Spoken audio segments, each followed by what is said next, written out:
Tatkala itu disampaikan oleh Rasulullah di dalam surat Al-Maidah ayat 46-47 yang bunyinya seperti ini. Wa qaffayna ala atharihim bi Isa bin Maryam musaddiqan lima baina yadayhi minat Taurah wa atainahul Injil fihi hudaw wa nur wa musaddiqan lima baina yadayhi minat Taurah wa hudaw wa mau'idatan lil muttaqin. Kami meneruskan jejak mereka. Ini semestinya Nabi Muhammad ini, tapi dalam terjemahan ini tidak ada. Kami meneruskan jejak mereka, para Bani Israel, dengan mengutus Isa alaihissalam, putra Maryam, yang membenarkan apa atau kitab suci yang sebelumnya. Isa membenarkan kitab suci yang sebelumnya, yaitu Taurat. Kemudian kami menurunkan Injil kepadanya. Allah menurunkan Injil kepadanya, yang di dalamnya terdapat petunjuk dan cahaya.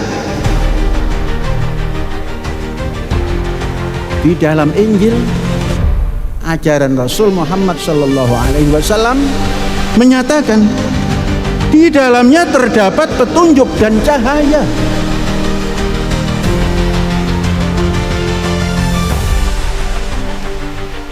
Dalam Injil itu membenarkan kitab suci yang sebelumnya,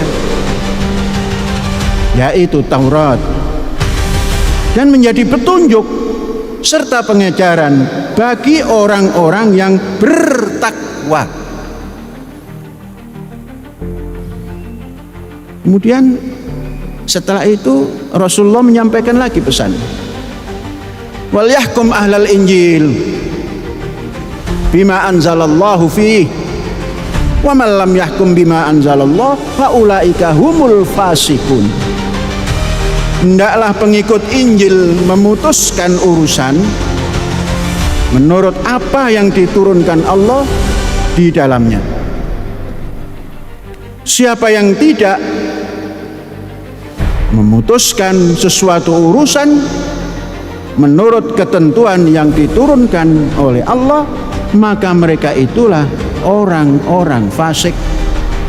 Rasulullah berhadapan dengan orang-orang Nasrani seperti itu, mengingatkan, peganglah Injil dengan sebaik-baiknya dan jadikanlah hukum hidupmu. Kalau tidak begitu, kalau tidak memegang kitab sucinya itu untuk menetapkan hukum-hukum hidupnya, mereka orang fasik. Apa yang bisa kita tarik pelajaran daripada ini? Oleh karena itu, menyadari hal ini, maka dasar negara setelah terciptanya persatuan meletakkan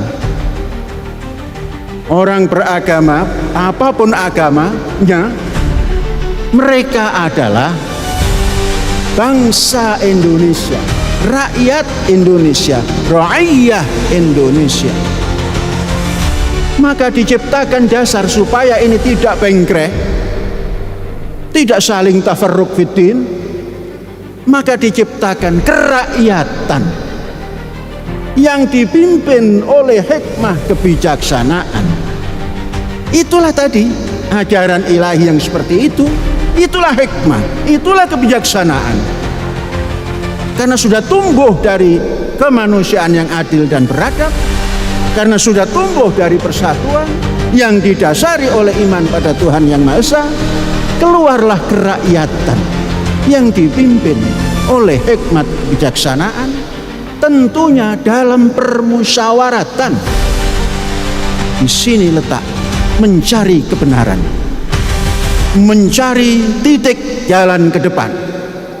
Kerakyatan yang isinya berbagai-bagai agama maupun kepercayaan diajak rakyat Indonesia ini kembali pada ajaran Tuhannya yang semuanya adalah Tuhan yang sama, Allah, untuk duduk bermusyawarat.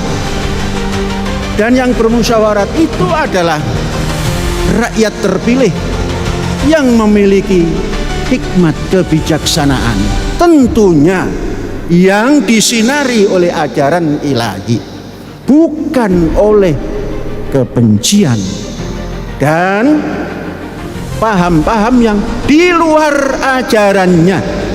Ajaran Islam yang asasi adalah Al-Quran, ajaran Nasrani yang asasi adalah Injil, ajaran Yahudi yang asasi adalah Taurat, dan itu diimani semuanya menurut Al-Quran.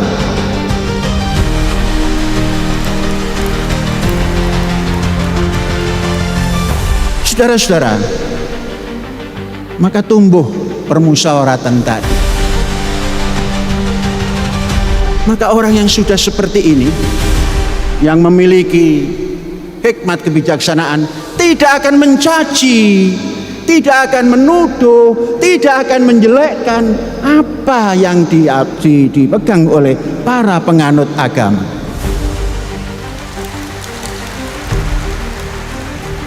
Di sini agar bisa tampil memiliki hikmat kebijaksanaan melalui pendidikan. Hikmat kebijaksanaan itu bukan tampil dengan dibayar uang baru menjadi wakil, tampil dengan iman yang sejati, dengan fikir yang bebas, dengan ilmu yang mumpuni. Itulah hikmat kebijaksanaan, didapat dari pendidikan yang jelas. Maka pendidikan yang dikeluarkan oleh pendidikan nasional maupun pendidikan keagamaan membuat kurikulum untuk menghantar anak didik ini supaya menjadi bangsa yang waras, bangsa yang cerdas, bangsa yang mampu hidup bersama.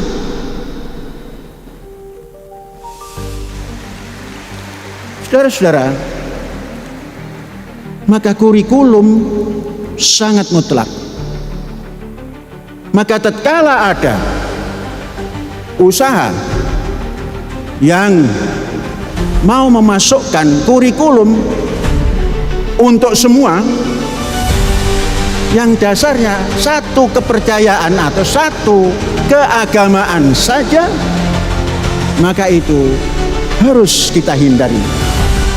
Karena di dalam dasar negara kita, kerakyatan yang dipimpin oleh hikmat kebijaksanaan itu diatur dalam pendidikan, baik itu pendidikan nasional maupun pendidikan keagamaan. Jadi yang tampil mewakili rakyat ke depan adalah siapapun bangsa Indonesia yang memiliki kebijaksanaan dan hikmat, hasil pendidikan yang tepat. Disitulah nanti akan bisa menjalankan permusyawaratan yang penuh toleran. Musyawarah itu wujud daripada toleran, mencari kebenaran dengan permusyawaratan, permusyawaratan sesama bangsa Indonesia. Maka bangsa Indonesia ini tidak boleh ditentukan oleh kekuatan tertentu yang di luar dasar negara, yang di luar konstitusi negara. Yang bisa mengatur bangsa Indonesia adalah konstitusi.